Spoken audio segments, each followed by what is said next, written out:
हरि ओम। साधिभूताधिदेवं मां साधियज्ञं च ये विदुः प्रयाणकाले अपि च मां ते विदुर्युक्तचेतसा। जो मनुष्य अधिभूत तथा अधिदेव के सहित और अधियज्ञ के सहित मुझे जानते हैं, वे मुझ में लगे हुए चित्त वाले मनुष्य अंतकाल में भी मुझे ही जानते हैं, अर्थात मुझे ही प्राप्त होते।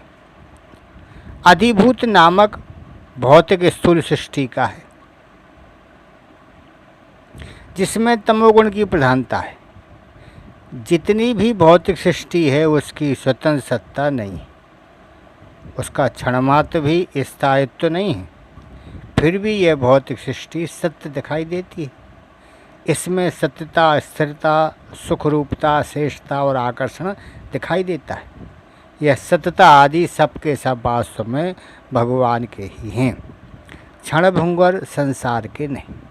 तात्पर्य यह है कि जैसे बर्फ की सत्ता जल के बिना नहीं हो सकती, ऐसे ही भौतिक स्थूल सृष्टि अर्थात अद्भुत की सत्ता भगवान के बिना नहीं हो सकती। इस प्रकार तत्व यह संसार भगवत स्वरूप ही है, ऐसा जानना ही अद्भुत के सहित भगवान को जानना है।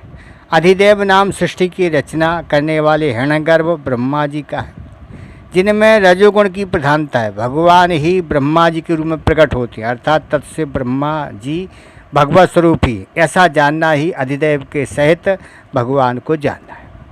अधियज्ञ नाम भगवान विष्णु का है, जो अंतर्यामी रूप से सब में व्याप्त हैं और जिनमें सत्व गुण की प्रधानता है। तत्से भगवान ही से सब में परिपूर्ण है, ऐसा जानना ही अधियज्ञ के सहित भगवान को जानना है। अधिभूत, अधिदैव और अधियज्ञ के सहित भगवान को जानने का तात्पर्य कि भगवान श्री कृष्ण के शरीर के किसी भी एक अंश में विराट रूप है। उस विराट रूप में अधिभूत अनंत ब्रह्मांड, अधिदैव ब्रह्मा जी, अधियज्ञ विष्णु जी आदि सभी। जैसा कि अर्जुन ने कहा कि हे देव, मैं आपके शरीर में संपूर्ण प्राणियों को, जिसकी नाभि से कमल निकला है, उन विष्णु को, कमल पर विराजमान ब्रह्मा को और शंकर आदि को देख रहा हूँ।